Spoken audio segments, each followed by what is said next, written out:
ശ്രീനാരായണ പരമഗുരവേ നമഃ. ജാതിഭേദം മതദ്വേഷം ഏതുമില്ലാതെ സർവരും സോദരത്വേന വാഴുന്ന മാതൃകാസ്ഥാനമാണിത്.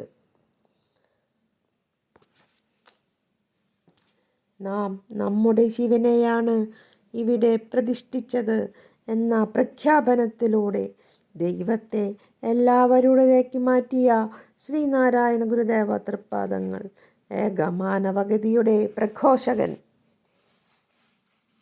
ഇവിടെയാണ് ശ്രീനാരായണ ഗുരു തപസ്സു ചെയ്ത ഗുഹ. ഗുരുവിന് സുബ്രഹ്മണ്യസ്വാമിയുടെ ദർശനമുണ്ടായത് ഇവിടെ കുമാരഗിരി എന്നാണ് അറിയപ്പെടുന്നത്. മാനത്തെ മേഘങ്ങളും താഴ്വരക്കാഴ്ചകളും നെയ്യാർ ഒഴുകുന്നു. നമുക്ക് മനസ്സിന് ഊർജം നൽകുന്നു. 1928 ജീവസമാധി പ്രാപിച്ച് ശിവഗിരി സമാധി മണ്ഡപത്തിൽ ഇന്നും ശ്രീനാരായണ ഗുരുദേവ തൃപ്പാദങ്ങൾ ഉപവിഷ്ടനായി അവിടുത്തെ ദിവ്യ സാന്നിധ്യമരുളി ലക്ഷോപലക്ഷം തീർത്ഥാടകർക്ക് അനുഗ്രഹാശിസ്സുകൾ ഏകുന്നു. വിശ്വസാഹോദര്യത്തിൻ്റെ വിളംബരമാണ് ഇവിടെ മുഴങ്ങുന്നത്. ഒരു ജാതി, ഒരു മതം, ഒരു ദൈവം മനുഷ്യന് നൽകുന്ന ഏകത്വ വിളംബരം. മതമേതായാലും മനുഷ്യൻ നന്നായാൽ മതി, ഒരു പീഠ എറുമ്പിനും വരുത്തരുത്. ശ്രീനാരായണ ഗുരുദേവ തൃപ്പാദങ്ങളുടെ ആത്മീയ ദിവ്യ സാന്നിധ്യം ദീർഘകാലം അനുഭവിച്ചറിഞ്ഞ പ്രശാന്തരമണീയമായ പുണ്യഭൂവാണ് ആലുവ അദ്വൈതാശ്രമം. ഗുരുകാരുണ്യം നുകർന്നനുഭവിക്കുവാൻ നൂറുകണക്കിനാളുകൾ അന്നും എന്നും ആ തിരുസന്നിധിയിൽ ഒത്തുചേരുന്നു. ആ പരമഹംസന്റെ ദിവ്യ സാന്നിധ്യം ഒന്നുമാത്രം മതി തപിക്കുന്ന മനസ്സുകൾക്ക് സമാശ്വാസമേകാൻ. ചന്ദമേറിയ പൂവിലും ശലഭത്തിലും സന്തതം കരതാരിയെന്നൊരു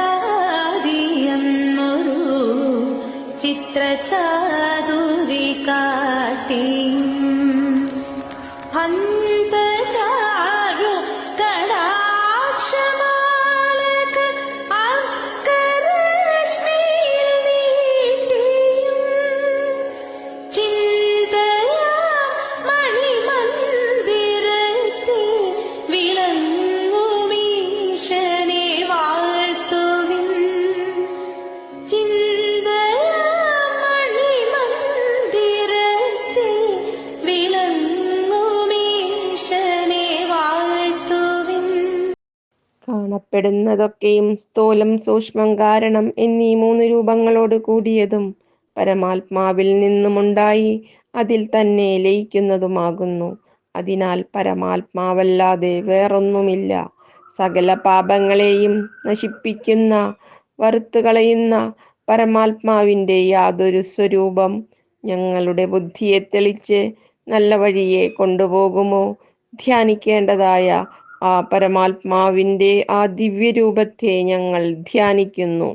അല്ലയോ പരമാത്മാവേ, ഇപ്രകാരം ഇടവിടാതെ ഞങ്ങൾക്ക് അങ്ങയെ ധ്യാനിക്കുന്നതിനും അങ്ങയുടെ പരമാനന്ദം ലഭിക്കുന്നതിനും അങ്ങയുടെ അനുഗ്രഹം ഞങ്ങളിൽ ഉണ്ടാകണമേ. ഓം ശാന്തി ശാന്തി ശാന്തി. ഓം തത് സത് ശ്രീ നാരായണ ഗുരു അർപ്പണമസ്തു. ഓം